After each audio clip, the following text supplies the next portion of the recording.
Power Four schools and the big schools. And we know that there's a lot of great coaches doing a lot of great things with a lot of great programs. So we cover a lot of JUCO. Jimmy and I are both junior college All-Americans, myself in cross country, Jimmy in wrestling, um, Division three, NAI, Division two, and we do get Division one coaches from time to time, and also people that are taking over programs, building programs. We like to get a little bit of insight into how that is all working, what your mindset is, how you're looking to create culture, all those sorts of things. So um, I'm down here in South Carolina. We've had Coach Mark Cody on way back in 2021, I believe it was. And I've been on campus for a few wrestling matches, so I know a little bit about the program. I know a little bit about Clinton. I'm up here in Greenville. I don't know if I mentioned that, but the school I work at, our school nurse is Carrie Engelhart. Her husband was the football coach at BC. He's now going to West Georgia. So we were poking around, saw that you just got hired pretty fairly recently, and we said, let's see if we can get Coach Baker on here and talk about PC and learn a little bit more about yourself, but also what you got going on, what you're scheming and cooking. And we're New Jersey native, so our goal is to get kids from New Jersey to all the schools that we have coaches on. So we're hoping we can get the word out and maybe get you a few Jersey athletes.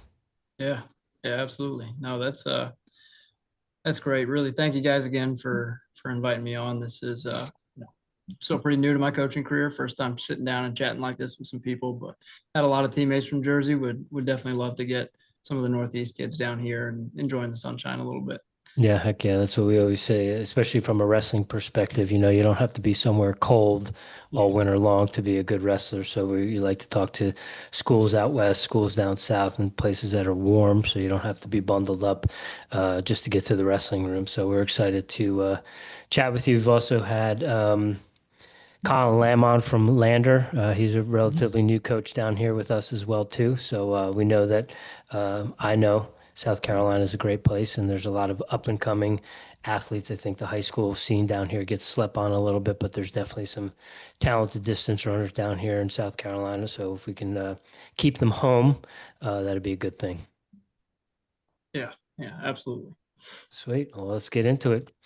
Ladies and gentlemen, howdy and aloha. We are here, you are there, and you are now rocking with the best. Welcome back to another live episode of Airey Bros Radio. Tonight we're lacing up the spikes and stepping back out onto the cross country coach with the new head cross country coach at Presbyterian College, Robert Bus Baker. But before we get rolling, make sure you hammer that like button and are subscribed on YouTube. Drop us a comment. Every view, review, and share helps us grow and give back to the sports we love.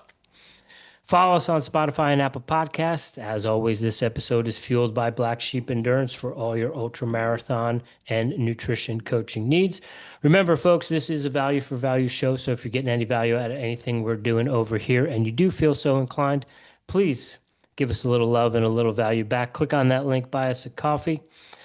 On to tonight's guest. Tonight we're joined by newly hired head coach at PC, Bus Baker. Bus was hired in mid-November and led the Blue Hose men's and women's programs, and he brings serious Big South experience to the table. A former All Big South runner at Radford University, Bus ran 24:44.6 in the AK at the conference championships and knows exactly what it takes to compete at a high level in the league. Before taking over at PC, he helped guide Ferrum College to the highest finish ever at the ODAC championships. You know, we love the ODAC over here at Airey Bros Radio. Coaching 1 All-American, 3 All-Region athletes, and 9 top 5 conference finishers, with every athlete on the roster setting a PR. He also coached at Florida Gulf Coast University and brings a psychology degree and a deep understanding of athlete development into the next chapter. Without further ado, it is an honor and a pleasure to have you joining us this evening. We do greatly appreciate your time. Coach Bus Baker, welcome to the show. Yeah, appreciate you guys having me. Yeah, I know it's not a laundry list of coaching accolades, seeing as this is only year 3, but I'm really, really excited to take over this program and really get these athletes excited for stepping up to being one of the best teams in the conference in the region. So again, appreciate you guys having me. Absolutely. We're excited to get into it with you. And we all have to start somewhere when we start coaching. So we all can't be 20, 30-year veterans. We got to have year 1, 2, and 3. So that's where a lot of the growth and the learning comes from. Coach, before we get too far into it, Anywhere you would like us to send recruits, any parents that might have questions, any high school coaches that may want to talk to you about some of their athletes, or anything that you would just like to plug and promote in general, the floor is yours. Yeah, I actually just recently made a coaching Instagram account on IG. You can follow me at Coach B Baker, or you can follow our team's Instagram account at Blue Hose XC. And if you need to get in contact with me personally, go ahead and head to our staff directory online, Presby Athletics, and you can get my work number there as well as my email, which is just bbaker@presby.edu. Awesome. We'll put all that stuff in the show notes for you. And Coach, we like to present some through lines. We did a little bit here earlier. I don't know if we were on yet or not, but as I mentioned, I've been down to PC. I'm not too far. I'm right up the road from you. Um, we had Coach Cody on back when he kind of first took over the helm at PC. But then also, we also had Coach Nate Yetzer on, who is now the coach at Roanoke College, but he might have been at Ferrum College when you were there, coaching wrestling. I believe he might have been Okay. the year before I got there. I know that Okay. the wrestling program was, they had a couple of All-Americans there. Rayshawn Dixon was the one name that comes to mind. He was a beast. Okay. But yeah, I was just there for a short 2 years. Okay. Right on. And now he's over at Roanoke now, and they're currently the number one team in Division III wrestling. So shout out to Coach Yetzer. Coach, we love origin stories over here, and maybe this also ties into it as well because I want to hear about this. I want to hear about your origin story, how you got into running, and how that then led you to coaching. But I also want to hear the origin story behind bus. Yeah, absolutely. That one typically is the first question to come up. It's actually a nickname. It was my great grandfather's nickname for the older generation. Buster Brown shoes were really popular, and in the Midwest, the biggest kid in the family was called Bus. My mom was real close with him, so I've been called Bus since the day I was born. I don't know why my first name's Robert, if that's all I ever went by, but yeah, no, it's been Bus since day one. Okay, right on. And Jimmy and I, we have a great uncle, or it's our dad's uncle, but his name is, we call him Uncle Bus too. So uh, Yeah. it was, I guess it was a little bit more popular back in the day than it is nowadays. But I love the origin story. So let's hear about it. How'd you get into running? Was that something that was also part of the family thing, or is that something you gravitated to on your own? No, I've been blessed to grow up around a family of some pretty athletic people. The college level was never really something that they took serious, but from a young age, I really wanted to pursue college sports. Getting to the highest level was my biggest goal. And growing up, I really thought that was going to be basketball. But going into high school, I was like 5'3", and nobody kind of slapped me in the back of the head and said, like, I don't think the NBA is going to work out. But yeah, throughout high school, I would I'd run cross country season and then play basketball the rest of the year. And I would mix it up with the other high school sports just to kind of get involved. But my senior year rolls around and I'm trying to get recruited for basketball. I'm getting some JUCO offers and some Division III spots, but nothing that really seemed to fit my goals and my direction. And my mom just kind of sat me down one day and was like, "Hey, you're pretty good at this running stuff naturally. Why don't you start responding to some of these college coaches?" And started taking visits. Was absolutely getting no D1 interest. I was only a 1730 guy in high school, but I only ran cross, and 1730 in 2018 looked a heck of a lot better than it does now, I guess, on paper. So I was lucky enough to get a walk-on spot at Radford University. Coach Bradley, he gave me that opportunity, and luckily I was just able to make the most of it. Got to college, knew I wanted to be an athlete. Like I said, knew I wanted that structure. I've seen a couple family members, some people in my life get to college and maybe have a little bit too much fun, and I think my mom was a little bit worried about that too. So got there for the first time in my life, really focused on training. Was running like 12 miles a week in high school, and then by the time college rolls around, my end of my first year, I'm running 50, 55 miles a week, and bumped it up to 60 my sophomore year, and started running really well. After a year of consistency and collegiate level training, then my ego got a little big. I ran pretty fast, like you said, my sophomore year at Radford, and entered the transfer portal. I was looking to go to that Power 5 level. Like I said, it was, kind of always my dream to end up at the highest stage and competing in the ACC and in any of the Olympic sports. I mean, that's up there. And so got to Louisville and, kind of crapped the bed a little bit. I don't know how much I can curse on here, but, You're good. ended up We're from Jersey. all right, perfect. I just ended up in a situation where it wasn't really working out for me. So I stepped away from running for a semester, and then moved to Chicago. I was working at a running shoe store. I had an old buddy of mine from Louisville, a good friend, Sean Roth, who represented Ireland at the senior level a couple times in pole vault. He sat down with me and he was like, "Man, you can't give up on it yet. Like, I know you had a down year." So entered the transfer portal again. Cassandra Goodson at FGCU reached out, gave me a chance to go down to Fort Myers, Florida, and join her program, and was able to turn around immediately. I finally PR'd again for the first time in 2 years, and fell back in love with the sport, and stayed there through graduation. And after I graduated, I really felt like I left a lot on the table. All of my love for the sport had come back. And there was just a lot of things I still felt like I had left to do in the sport. I thought I was going to be running. I was still training pretty hard, and then worked as a volunteer assistant there at FGCU that year. And after I graduated, I was deciding between getting my PhD, taking a gap year, working sales. I had no idea what to do. And then I just started firing off coaching applications, and Ferrum responded to me. Coach Andre Kidd, he's got a great program up there right now. They're absolutely crushing it. He gave me a chance to lead the distance group. He gave me autonomy, and I think it was exactly what I needed at the time. When I first got there, we only had 3 men on the distance roster and 0 women.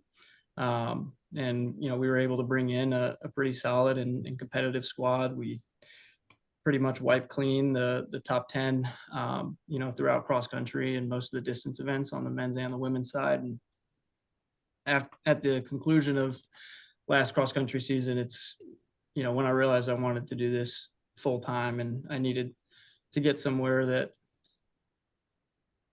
would allow me that full time kind of freedom and structure. And, this position opened up in, the middle of the year, closer to December time, and went for it, got the job. And, I've been loving it ever since. Been here about 5 months now, loving this team. Love Clinton, love South Carolina. So, no, I couldn't be more grateful for the position I'm in right now. But yeah, that's the short of it.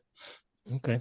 Coach, I was assuming since you continued to play basketball through high school that you grew from that 5'3" freshman year? Yeah. I hit a growth spurt my junior year, and that re-sparked all of my thoughts of going to the NBA, which, looking back, I wish I would have just stayed at 5'5". Life would be so much easier. But yeah, no, hit a growth spurt late junior year. And so you mentioned you spent some time working at a running store in Chicago. Are you originally from the Midwest? Yeah, so pretty much all my family is up there. My mom retired down in Florida. Retired, I put in quotation marks. She works her butt off, but so she's down there. But yeah, for the most part, the rest of my family is scattered throughout the Midwest. Grew up in the Chicago area. Okay. You familiar with Mundelein, Illinois? I have not heard of it. No. Is that what I can't remember where Spangle was from. I think that was Mundelein. Anyway, go ahead, Jim. You're up. So, Bus, you said that you took some time off in college. You took a semester, a year off in college. As a college coach now, what advice would you give to those kids that are, this isn't going the way I wanted to, or the kids that left school, but they still have some gas in the tank? Yeah, I think that's a great question. The biggest thing for me, especially being a coach now, so fresh out of that situation, thinking about how I'd react differently. the biggest thing is just finding that support network while you're doing this. Once I started running well in college, and once I got into that kind of sub-elite group, especially on the grass, that's really when the pressure started to build. Outside pressure from coaching staffs, from teammates, and mostly from myself. And then I took the leap, ended up at Louisville, and that was the worst way to deal with that pressure, was to leave a comfortable situation and try something new for the first time. I think the transfer portal is a great place. It's a dangerous place. But the last thing that you want to do is be stuck without a home. I think that there are plenty of opportunities for athletes to get out there and train on their own if that situation suits them best. But just the first time around, picking a group that you can train with, for 5 consecutive years. That's really the most important part. Taking the pressure off of yourself and finding a life outside of the sport. Ironically, obviously now my life is this sport. It's what I live and breathe, and I wouldn't have it any other way. But as an athlete, especially an 18 to 22-year-old, that's a pretty dangerous mindset to have. Where you put all your eggs in that basket, and next thing you know it, you're having a down semester, and then you drop out of college for a little bit. That's how things like that happen. So just noticing the warning signs with yourself, being around a great group, having that support network, and having things outside of the sport. I preach that to the team all the time. Don't let this be your life, please. Have focus on this, make sure that it's a big aspect of your life, but this can't be everything, because then the number on the clock starts to dictate your mood and your personality. And, we can't have that. It's just the clock at the end of the day. Well, shout out to you to realizing that and going back, because a lot of kids don't do that, and I think that's a powerful story for kids to hear, recruits to hear. You took over the program mid-November. Now we all know that is the heat of the cross country season. What was that like? It was definitely an adjustment. The team didn't quite know where they were at. Like I said, I was just coming off a good bit of, relative success at Ferrum, and my confidence was at an all-time high, and I kind of came in like guns blazing, trying to get everybody excited for what we're trying to do and what we're trying to build. But it's a learning curve at the beginning of the year. The biggest challenge, in the middle of the year, the biggest challenge was definitely meeting everybody where they were at. Everybody ended half the team ended their season at the conference championships. Half the season ended at the regional championships. Some kids took a break. Some kids did not take a break and were training through. So that first month, November, about halfway through December, it was just trying to get everybody to some form of uniformity with our training plans. Because, there were some days where we had 3 different workouts going on, because we had some people coming back and they were just doing these introductory fartleks. And we had some people who were still in great racing shape, and, we were hitting some 3x2 mile type stuff, longer stuff. And, taking that time to get them back to uniformity, like I said, a team, again, that was definitely the biggest challenge. But once January rolled around and we got back on campus, the ball really started rolling, and we were clicking and all on the same page. And Coach, from a cross country perspective, or maybe more so from a year round perspective, you guys only have cross country. Is that correct? Do you have? That is correct. Yeah, varsity cross country. Varsity cross country. So, how are you? I'm assuming guys and gals are going to finding some indoor meets, and you're going to do the same for outdoor track as well. Yeah. So the way the NCAA allots it is you get 5 allocated meets to represent the university. So it'll show up on your TFERs. You'll get those opportunities to represent the school, but we can race as much as we like unattached. You'll still wear a PC jersey. The NCAA rule states you just can't wear a uniform that you wore during the cross country season. So we'll still get to have the logo on our chest. We'll still get to travel up there. We just raced unattached last weekend, and saw some pretty good success. So we race a full indoor-outdoor schedule, try to, because I don't want to take away that opportunity for people who want to chase after it. But at the same time, the flip side of the coin, we have athletes that will probably only race those 5 allocated meets, and they won't race 8-9 times throughout indoor and outdoor season, which is perfectly fine with me. Yeah. You came to a cross country only program, our goal is always going to be November, October.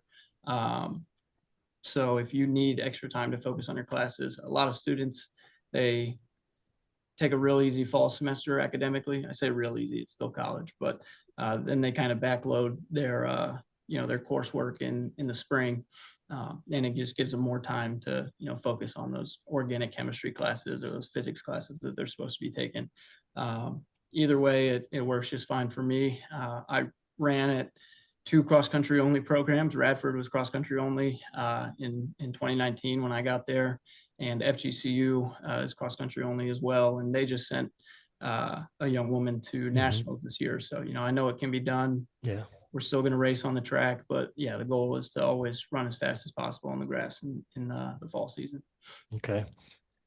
And of those 5 races, indoors and outdoors, is one of those allowed to be the conference meet?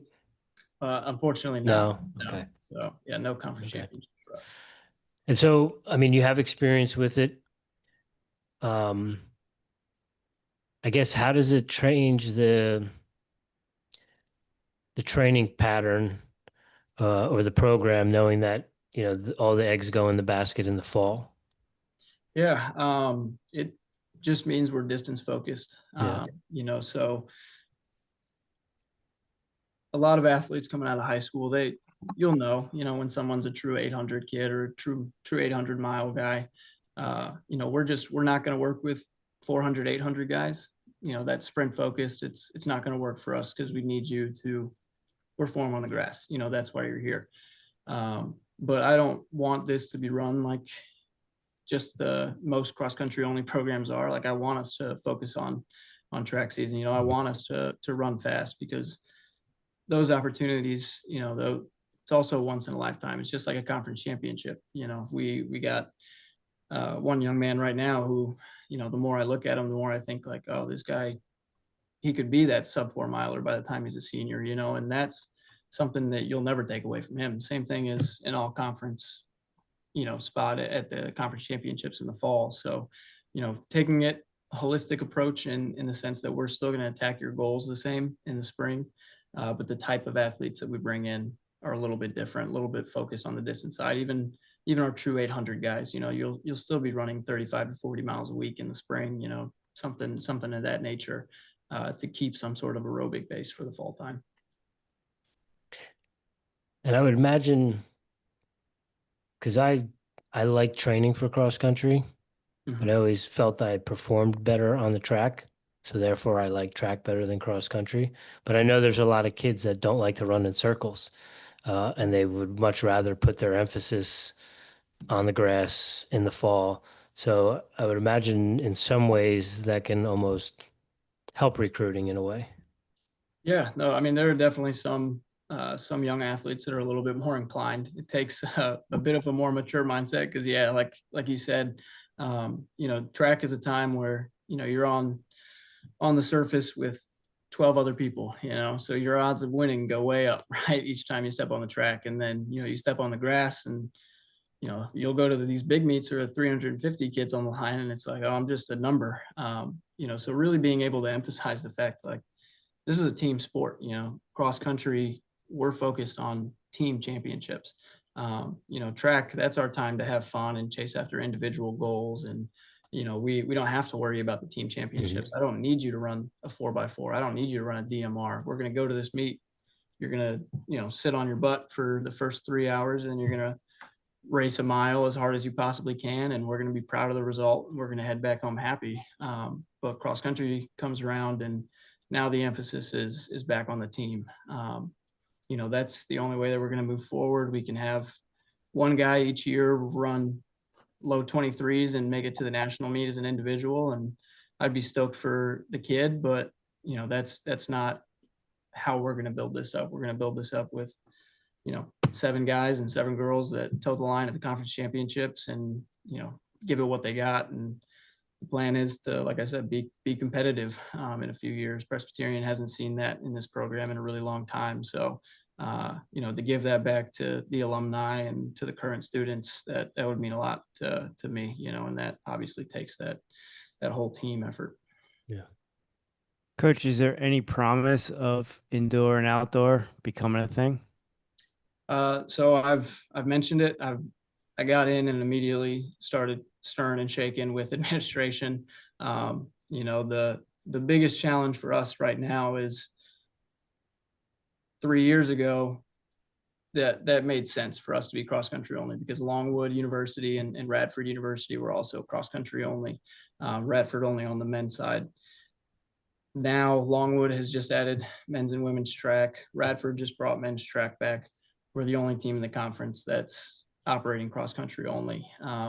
So I'm not going to bring it up to administration again until I can present them with something. We get those guys who I can show them a list like, hey, we got 3 guys right now that would have scored this year. We got 5 girls right now that would have scored this year. We won't finish in last. That's just with a distance squad. Imagine what we can do when we start working with sprinters and jumpers and throwers and going through the whole gauntlet. But right now, more than anything, I'd like the school to be proud of the cross country program that we have in place. And then, once that's a little bit more established, I think those conversations will be a little bit more appropriate with our AD and our president. You said you want to get Presbyterian back to where they were. It's been a while since they've seen a lot of success. What is your 5-year plan for the program? Yeah, it's taking jumps each year. It starts with me with recruiting the right athletes. Years 1 and 2, we're going to bring in pretty big classes. The emphasis is going to be not just on numbers, but people that we can develop with the right attitudes. Most importantly, like I said, I was a 17-minute guy coming out of high school. There's not a lot of Division I's in the country that would give a 17 flat guy a chance, but we have the right conversations and you show me the right potential. That's really going to change that conversation for us. And how good can you be in 4 years, right? And then same thing on the women's side.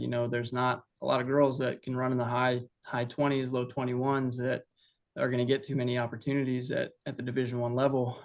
But you come in here and you show me an opportunity that, hey, maybe I didn't focus too much on running in high school, or my coaching, our coach is our math teacher. We don't have the best, resources and everything like that here.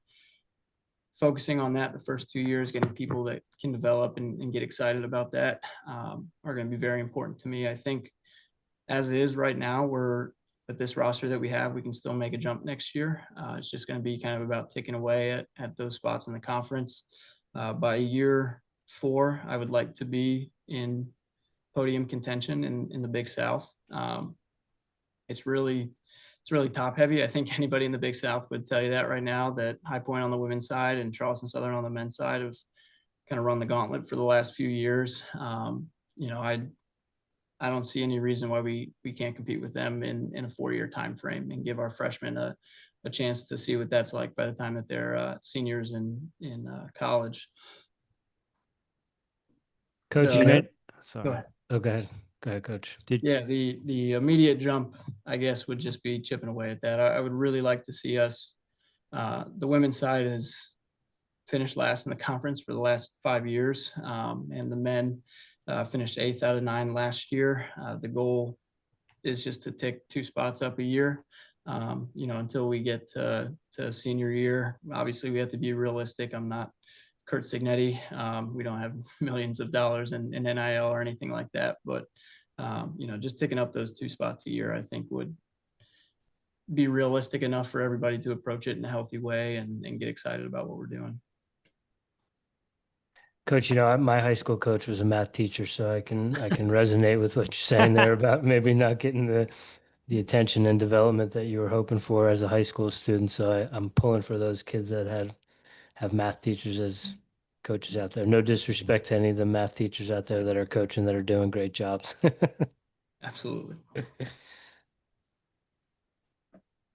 Sorry, Rich, I thought Go you ahead. had one. No, I was just Coach, interjecting there for a second. you mentioned building up those athletes who have that untapped potential. What is the recruiting approach? I know you said you were in the transfer portal a couple times as an athlete. We're JUCO guys. What's kind of the avenues you want to go through for recruiting? Yeah.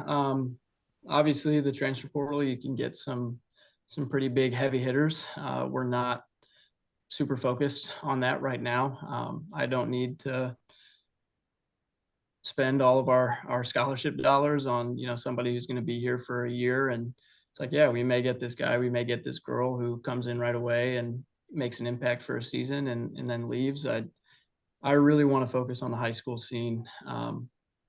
It's bad as it is right now with, all of the NIL stuff, schools opting in, roster limits. There are kids right now who, we're talking to who a few years ago would have gotten, walk-on offers to Clemson, or would have gotten walk-on offers to UNC, and they're just not getting that kind of attention anymore from the Power Fives. And that battle has really spread to all the mid-majors here, in the Southeast region. And that's the really exciting part for me. I love recruiting. I love the battle. I love it when a kid tells me like, yeah, this school's interested in me. This school's interested in me. Cause I wouldn't have picked this job if I didn't think that this was a great place to be. Just getting these high school kids here, having them develop over 4 years, develop the right way in a good culture with a good mindset. That's how in 4 years we get to where we want to be. I think, we could take the approach of going international, of going to the transfer portal, going even the JUCO route sometimes. But it's these high school kids who are really the most hungry right now, because they're just not, like I said, getting the same chances that they used to. So being able to bring in just a flock of guys and girls who want to get after it, that's goal number one right now. Coach, are you going to have to deal with any roster caps or anything like that? No, so we did not, Presbyterian did not opt in Okay. to the NCAA settlement. So we are not affected by roster limits. I think that gives us a really, really cool opportunity to have a cross-country roster of 30 men and 30 women. And that way, not only do we have depth, but practice is my favorite part of the day. I just moved here, like I said, 5 months ago. Don't have too much to do. Don't have any family in South Carolina. So, I got here at 7:45 this morning. I'm still in the office, right now to chat with you guys. And when the athletes come into practice, man, I love it. We laugh, we joke, we have a good time, we play music. Doing that with 30 people, 30 like-minded people, each session, 60 like-minded people each session. It's even more enjoyable than having the 20 that we do right now. So I think that not only is depth obviously an appropriate response to bringing in that many kids, but just the attitude of the place. The bigger the family, the better. I grew up with 7 siblings, so Dang. I'm trying to replicate that, I guess. All right. Where are you on the ladder? I'm the youngest, so that's You're the why baby. my Okay. ego was big enough to even apply for this job in the first place. Okay. And what's the age gap from you to the oldest? 13 years. Oh, they got us beat, Jim. Yep. Jimmy and I are 11 years apart. Yeah, there you go. Okay. I have an older brother who's 39. Okay. Right on. Coach, we saw Anderson University do some great things this year at the Division II level with predominantly a roster not only of South Carolina athletes, but from the upstate specifically. From a recruiting perspective, are you looking to replicate something like that where you're focusing your energies in the state, or are you going branching down to Fort Myers and down to some of those areas, or maybe up to the north a little bit? What are you looking at recruiting wise? Yeah, the more South Carolina kids, the better. I think you guys kind of hit the nail on the head when, you say that yeah, North Carolina or South Carolina might seem like little brother a little bit right now. Especially when you look at the top times. I mean, some of these North Carolina guys and girls are cruising, but that doesn't mean that there's a lack of talent here. It's just the lack of awareness, really. Running just doesn't seem to be as popular down here, but all that says to me is, I have potential, right? I have room for growth. I'm not in these elite programs where I'm running 60 miles a week as a 17-year-old. I'm playing basketball in the winter because we don't have indoor, and then track season rolls around and I'm just starting to run again. And some coaches may see that as a red flag, like, hey, this guy, this girl isn't taking the sport as seriously as they need to. But coming out of high school, don't worry about that. You'll get your butt kicked freshman year, that's for sure, especially at this level. I showed up my freshman year and I think I finished 15 spots from last in our conference meet, and then sophomore year finished 9th in the conference. It just takes that time to develop and really understand what system works for you, and build that relationship with myself and your teammates. And we do that, and we'll be in a really, really good spot. I think I don't have to just stay in South Carolina. Midwest especially. We had a young woman on a visit from Cincinnati, Ohio. She came down here and it was 28, 30 degrees in the morning. And I apologized. I was like, hey, it's not normally this cold here. We're just, it's been kind of a bad spell. And she was like, it's literally 0 degrees back home right now. So I'm very, very glad to be down here in this weather. So I think going out of the Midwest and focusing on the Illinois, Indianas, bringing them down here, giving them a fun college experience in the South, that definitely will rear its head at some point. Yeah, we had a rough 2 weeks, didn't we? It was brutal. We're a morning practice team, and it got pretty nippy out. Yeah. Did you guys end up getting any snow or any coverage at all down there? No, we got a little bit of ice, but it wasn't nothing crazy. One of the athletes just came in here and left something in the office. But no, it wasn't anything bad. It snowed one time. They canceled school, of course, because there are no snow plows, but Yeah. didn't even come up past the sole of my shoe. So Yeah. Coach, we know that being a college coach, you're a CEO of a program. You got to wear a lot of hats. You said that practice is the favorite part of your day. What is the least favorite part of being a head coach, and what does your CEO role look like? Yeah, so I say we a lot, but we are a staff of one. It's just me. We plan on bringing in another coach this summer, which will help me out a lot, obviously. But my typical day, I'll get here in the mornings. I'll work my butt off at practice. I'll show up at 5:30. We'll practice at 6:30. Those training sessions are really, really fun, especially workout days. Get back in here, eat breakfast, and then usually the middle part of my day is spent with all that operation stuff, getting things organized, trying to go through, one, our budget, but two, just figuring out what the program needs, meeting with compliance officers, meeting with academic advisors. And then usually the evening part of the day is spent talking to recruits, checking in on people, working all the way up until 8, sometimes going home and throwing on some mid-major basketball, because that's my favorite thing in the world. And, just getting on recruiting calls and doing as much as I can throughout the day. There's never enough time in the day, but like I said, getting an extra set of hands this summer, I think will help us out a lot.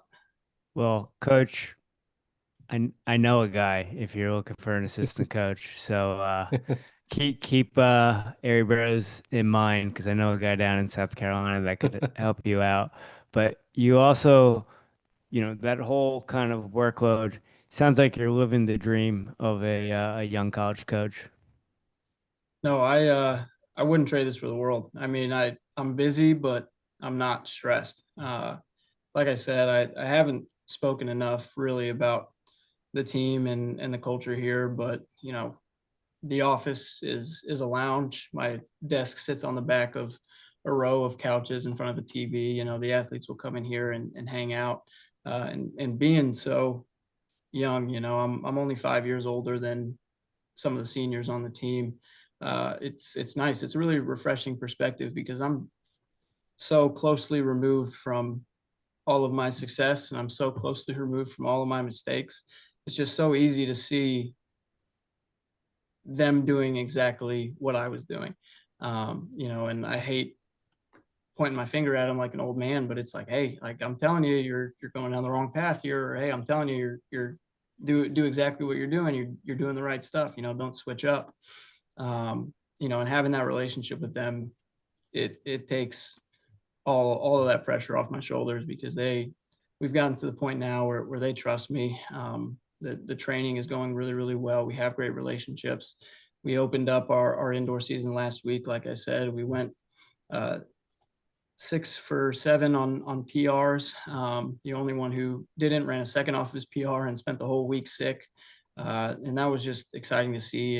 It really got everybody excited. We've already nabbed 3 school records, you know, on both the men's and the women's side. And yeah, the team's just fired up right now. The energy is really good. And if the energy wasn't good and we weren't in a good headspace, I would probably not enjoy doing all the operation stuff. But, you know, now it just seems like minute work to pass time before, you know, we get to the next practice, the next workout day.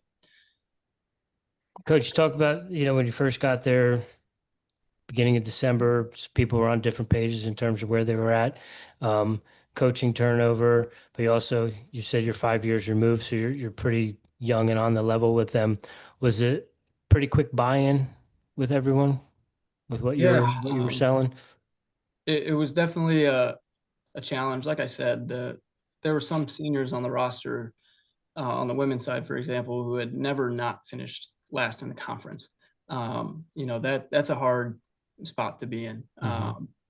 Motivation is hard enough to find in this sport. I tell that to recruits when they come on campus. I tell that to the athletes at practice. Like, this isn't and some coaches will give me flack for this, but this isn't a skill sport. You know, it's not basketball, it's not football, it's not even like wrestling. You can't go to the mat and practice these certain moves. You know, getting out the door can be really, really tough. Sometimes motivation can dwindle. You know, so being able to figure out what gets you out the door, being able to know, like we have OYO days, for example, on your own days, on Thursdays, since it's just another recovery run in the middle of the week, they'll do their run and get their core done on their own time. And I keep my office door open here. They usually just circulate through, and, you know, knowing that my teammate is getting up and getting out the door, like that stuff, you know, really helps build that motivation and that energy. And, you know, at first I was harping on them and I was trying to get them excited about the process, and I was being a little overbearing. And, you know, then I took a step back and I was like, they don't like this relationship with me. I can tell. And I don't like this relationship that I'm having with them. You know, I got a lot more relaxed. You know, we started playing music at practice. It wasn't about perfection. It was just about making sure that every day we're getting that 1% better, and we're staying consistent and we're staying healthy. We have the right goals and we have attainable goals, and sitting down with everybody one-on-one. I've had too many to count of just these one-on-one meetings where, you know, I'll sit on one couch, they'll sit on the other, and we'll talk about life and, you know, the direction that we want to go with the sport. And that's the kind of stuff that really helps us get a little bit more rallied than, you know, me being a drill sergeant expecting perfection, which was definitely a mistake I made pretty early on here. Yeah. I guess sounds like with those couches, you're putting that psychology degree to work. Yeah, and it does, because I have this notebook that I write down everything in. Every single workout, every single thought I have. And I find myself like sitting there with my legs crossed, and I'm like, yeah, like this is exactly what that feels like. Like, this is just one-on-one therapy, and I'm asking way too many questions right now. It's yeah, no, I've definitely felt that. Yeah, that's awesome. Coach, for the high school kids listening to the podcast and they like what you're putting out there, what should they know about Presbyterian College and the culture you're trying to build? Yeah, we're located in central South Carolina. I won't lie to you. It's a smaller town. Clinton is. It's not one of those one stoplight towns. It's not incredibly small. There's still a restaurant and bar scene. There's still, places to go. We have a main street with shops and everything. But the community here is really, really close knit. Obviously that tends to appeal more rural kids, but I would very much suggest to the urban kids, give that a chance. I grew up, my high school days were spent in Richmond, Virginia.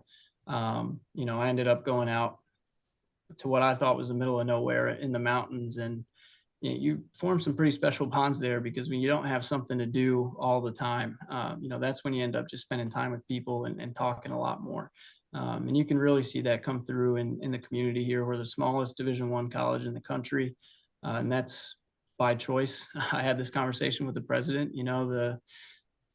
The beds aren't full, but they don't want it to be. They want space here. They want to give you freedom to do what you want to do, to start forming your own identity and forming these great groups. And the places like this, you're not limited by distractions. You're here to get your degree. You're here to focus on running and competing to the best of your ability. And you'll form really, really great friendships along the way. And that opportunity to network is second to none, because you never know when you're going to call on a buddy in the future to say, hey, I need a job, or hey, I need some help here, or hey, can I help you in any way? And those things, those kind of relationships are really what drives the culture of our program. I tell everybody all the time, these are your best friends, whether you like them or not. I really don't care. It's your best friend. Everybody has a sibling that gets on their nerves sometimes. I'm sure you guys know. I've definitely had my good share of fights with my brother, but at the end of the day, we always come back. There's a job to get done. We love each other. Mm-hmm. It is what it is. I love that community that running sort of creates, and it's about taking the pressure off and realizing why you fell in love with it in the first place. And a lot of that comes down to people fell in love with the sport because they were good at it, because they were winning races or they were on a good team. And that stuff matters. So we can get a group of guys and we can get a group of girls, and they form their own separate identities and they form their own separate cultures. And it's not influenced by me, right? They're able to meet as a group and figure out the direction they want to go. Obviously I have some pull and I can tell them what I want, but you're a group of individuals. It's college age now. Like you're living on your own. I'm just the guiding hand, really. And once the teams get to that consensus, like, hey, we want to be good at this, and then they attack it and they achieve it, the rest is kind of history from there. These programs, you don't see many big fall offs, I should say, in the NCAA, specifically at the Division I level, unless there's maybe a coaching change or, something externally happens. For the most part, once programs see success, it just trickles down the whole way. Freshmen come in and they see these seniors, they see these senior guys running in the low 14s, high 13s, and they see these senior girls running in the mid 16s, and they're like, gosh, I want to be just like them. What did they do to get there?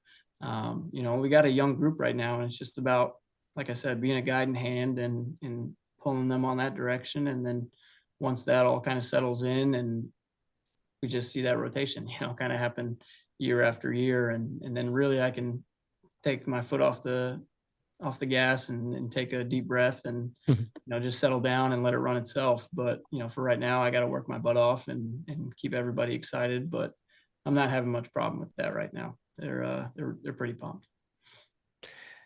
Academically, Coach, what is PC known for? Is there anything unique about the school, maybe an offering that they might not find at another institution? And is there a major that more of the athletes are gravitating towards, or you see a common amongst the runners? Yeah. So as with most colleges, business is the most popular major here. Mm-hmm. I wouldn't say that that's the school or the area that the school thrives in. We're definitely a school of sciences and pre-professional programs. So obviously us being a college and not a university, what that means is we don't offer but so many grad programs. So we have 3 doctoral programs in physician's assistant, so PA, OT, occupational therapy, I believe, and pharmaceutical sciences. So we have 3 doctorate programs, but there's more STEM majors on this team than I was on 3 teams during my college career. I never saw anything like this. Both our top guy and top girl right now are majoring in biochem. We have one young man who's triple majoring right now in physics, history, and one other ridiculous one.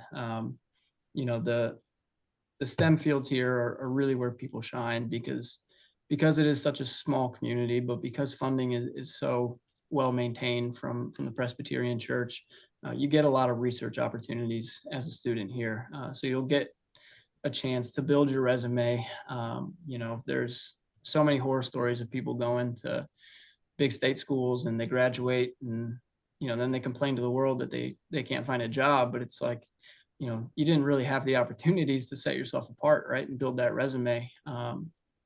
There's a lot of big fishes in this small pond, and it's really, really cool to see because people are taking advantage of the fact that, like, hey, I can do research here from a very young age, or I can shine athletically in the Big South. Let me come here, build my resume, build these great relationships, like I said. And, the pre-professional kids, we got a few pre-med right now. We have pre-med, pre-law, pre-PT, pre-AT, all that stuff to get people ready to attack their next adventure, and we have a very, very high placement rate.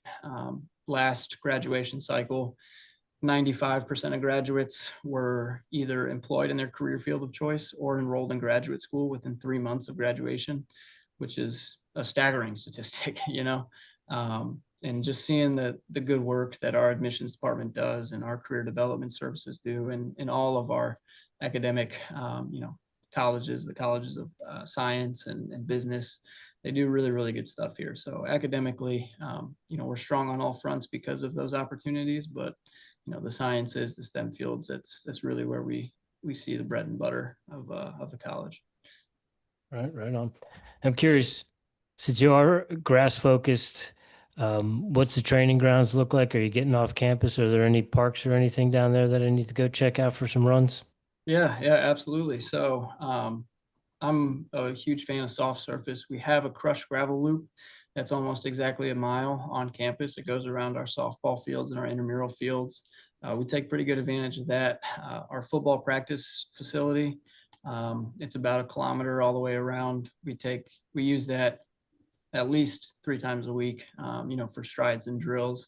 So we'll be out there a good bit. And then we will go off campus. There's a couple of long run spots in Greenville that we haven't explored quite yet. But Sumter National Forest is just infinite. There's dirt roads, gravel roads that go on for miles out there.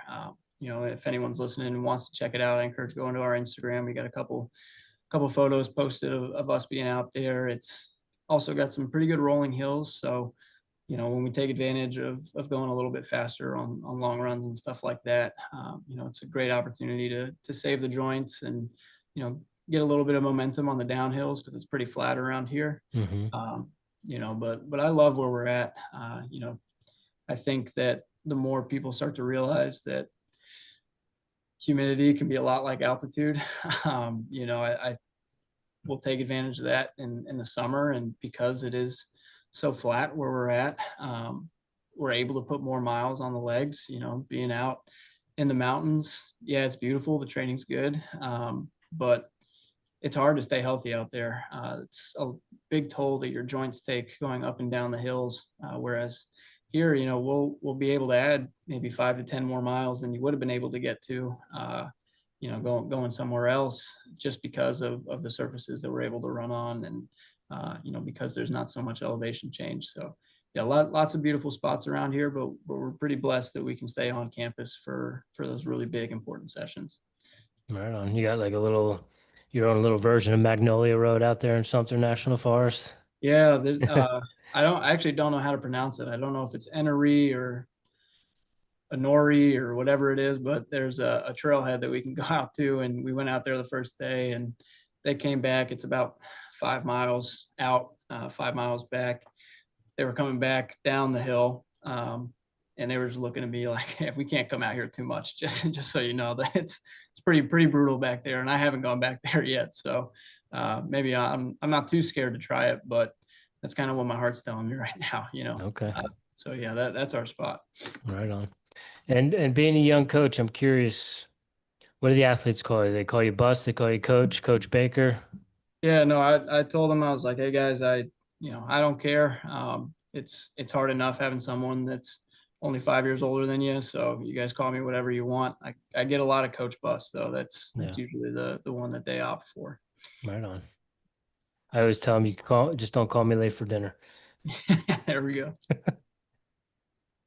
Coach, a couple of things I just wanted to touch on that you mentioned that I thought was really important. You mentioned that Presbyterian is the smallest Division I school, and I know you had Power Five dreams. Rich and I had big school dreams, but as an older gentleman, I know the importance of a small college, getting to know your teachers, getting to know people in the classes you're with. That's going to go a long way, right? If teacher knows your face, it's going to be hard to not do well in that class.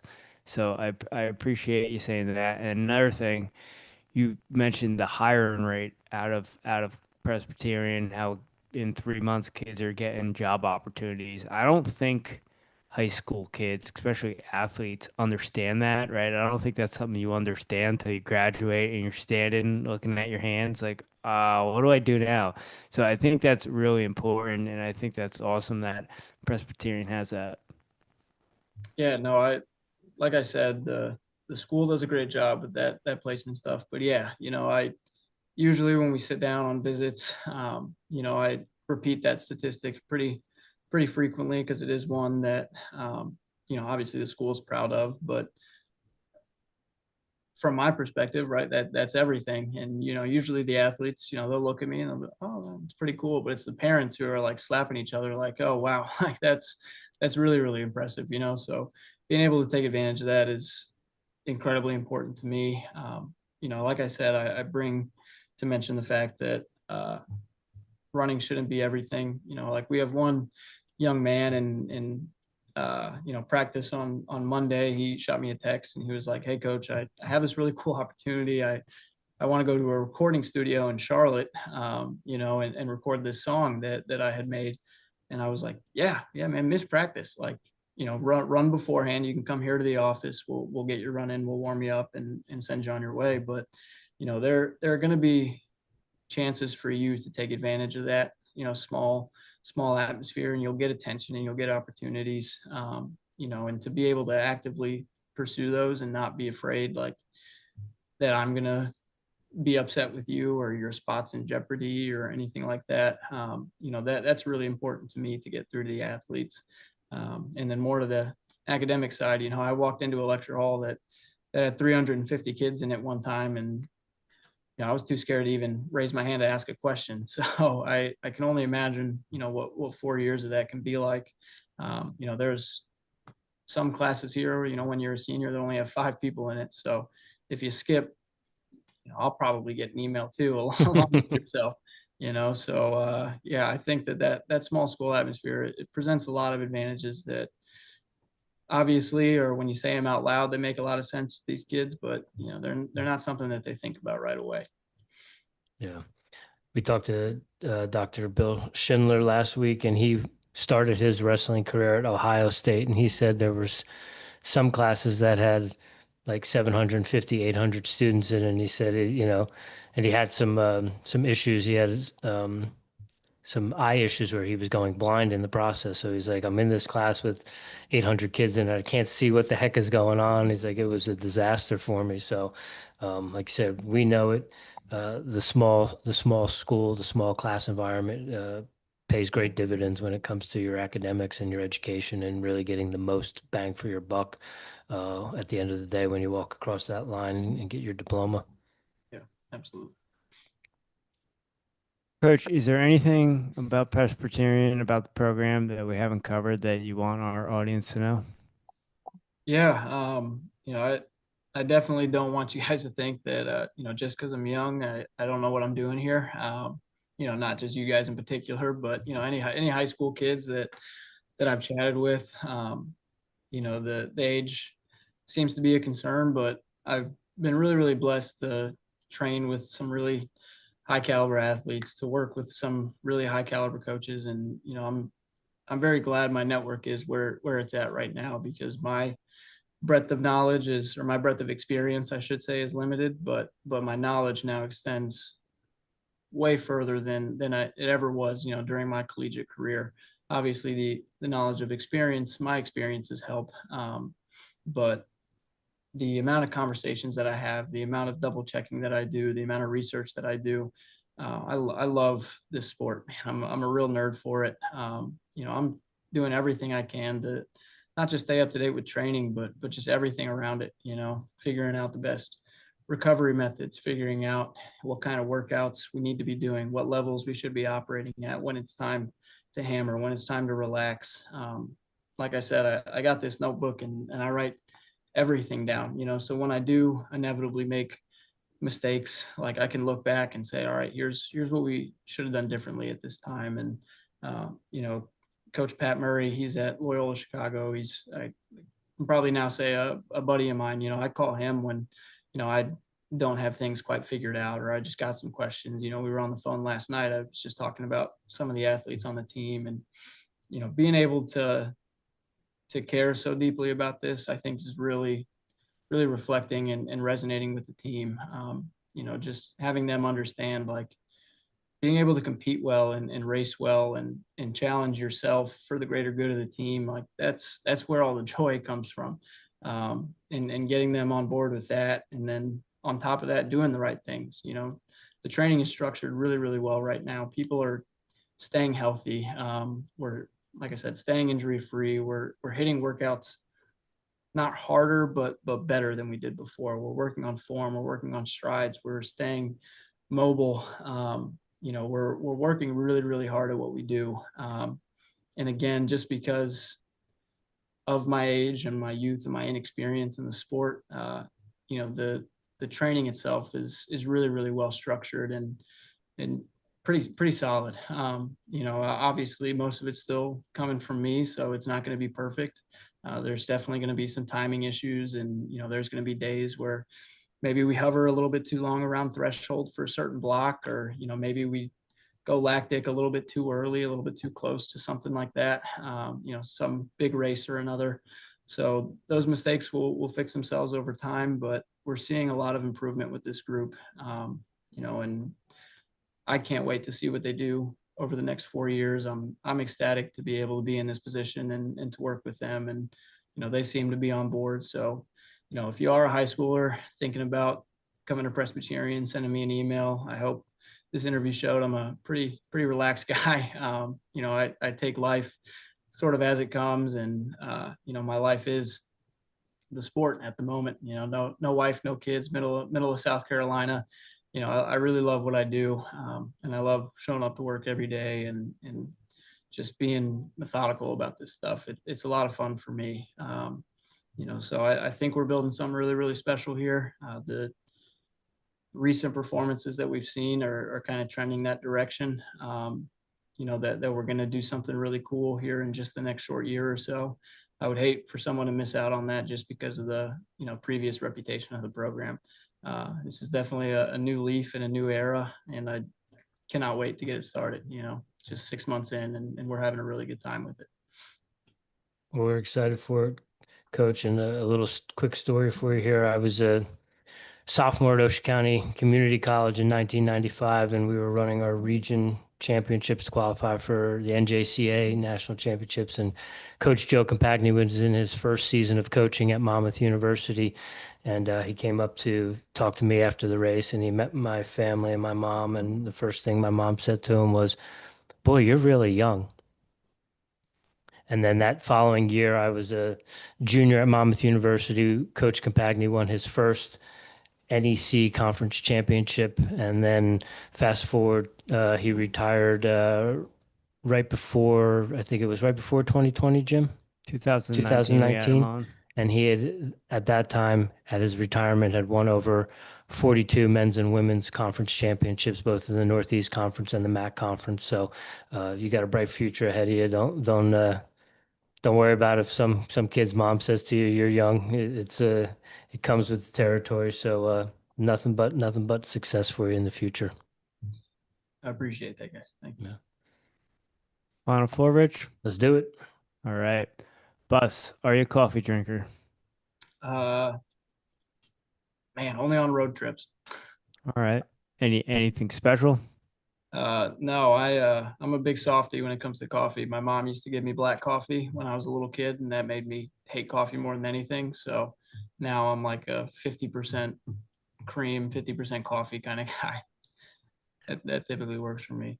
What was the reasoning for the coffee at a young age? I'm curious.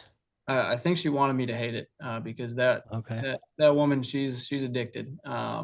She goes through 3 cups before she starts her day. One of those. So I think Okay. she realized that pretty early on and wanted her kids to hate coffee too. Okay. Right on.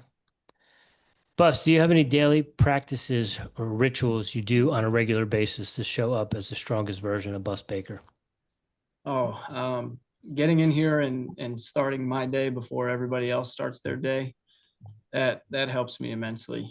It was something I really struggled with in college. I definitely had a bad habit of showing up to practice right on time. If we had practice at 6 a.m., I would roll up at 5:59 and 59 seconds.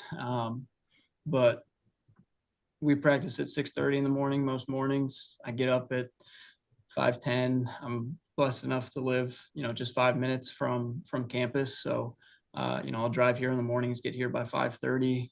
Sit down, debrief. I'll play some music. I'll plan out my day, and that just really helps give me kind of the peace of mind and clarity I need to not just attack practice, but really the rest of the day going forward. Because after we send them out to get breakfast, and have the athletes, get on with the rest of their day.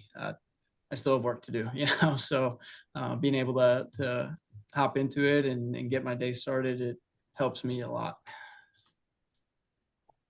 Bus, what are you listening to right now? Music, podcasts, audiobooks? Are you reading anything? I have been terrible about reading. I am a huge music guy, though. I have it playing pretty much all the time. I think it can really help shift the energy of an individual. I've never got that feeling of like, hey, I'm sad, let me listen to sad music. It's like, no, I know that this music is going to control my mood, so let me play something a little bit more uplifting. But over the last year or so, I was living in, or 2 years, when I was in Ferrum. That's up there pretty deep in the Appalachian Mountains. So got pretty into folk music. Pretty far on that wave now. I'm a little bit more modernized at the moment. So listening to Sturgill Simpson and Tyler Childers and all those guys. But yeah, music for sure. I need to read more. Got a lot of books up there that I bought just to look like I know what I'm talking about. Nice. Coach, you got a pair of cowboy boots yet? I do not. I don't even know Okay. what those are. Cowboy boots? Oh, cowboy boots. Yes, sir. I thought you said something else. No, I do not. I am as Midwest as it gets. So I've dressed pretty much the exact same since I was 16. Don't plan on changing anytime soon. Joggers, sneakers, and a vest. Yeah, Okay. that's day to All day. right. All right.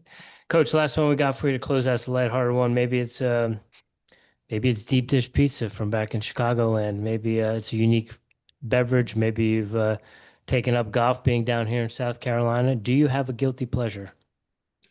Guilty pleasure. Yeah, I love Chinese food. I'm obsessed. I eat. I've got it down to a science now. There's 2 Asian restaurants in Clinton, South Carolina. There's the Japanese diner, and there is South China One. I will order dumplings from the Japan diner because I like those, and then I will order beef lo mein from the Chinese restaurant. I will stop at both of those places, and I will drive back home and I'll watch a movie, and that is how I will end my night 2 to 3 times a week at least. Okay, I like it. Man knows what he likes. Yeah, Let's get yeah, down with heck that. yeah. Yeah. It's a nice combo there. Bus, thank you so much for your time sitting down with the Airey Bros. You got me excited about the program. I can't wait to see what goes on in the next couple of years. I expect big things. So thank you so much for your time tonight. Yeah, again, I really, really appreciate you guys having me. I know I haven't done much like this yet, so still getting comfortable in situations where, I have to talk about the team's accolades and all those things. But yeah, couldn't be more excited, and I really appreciate sitting down with you guys. Yeah, Bus, honor, pleasure to get to know you a little bit, chat with you. We will be rooting for the Blue Hose this coming fall. We're excited for the upcoming season and looking forward to the great things that you're going to be doing. So thank you for your time tonight. Enjoy your dumplings and enjoy your lo mein if you're going to get some of that this evening. We do appreciate you taking some time out of your day to step away from recruiting calls and sit down with the Airey Bros and chat it up and let us know about what you got going on. Absolutely appreciate it. All right, ladies and gentlemen, that is it for us this evening and for this week. Make sure you go check out Presbyterian Cross Country on the socials. Let them know the Airey Bros sent you. Give them a little love. Uh, we hope you have a great weekend. We may be back on Monday night. We may not be. No, we won't be. Okay. The Prince is on the move. So next time we reconnect, he will be in a new location. I'll still be here in South Carolina, but we are looking forward to continue to bring you some exciting guests with some exciting programs. So have a great weekend, and we'll see you next time.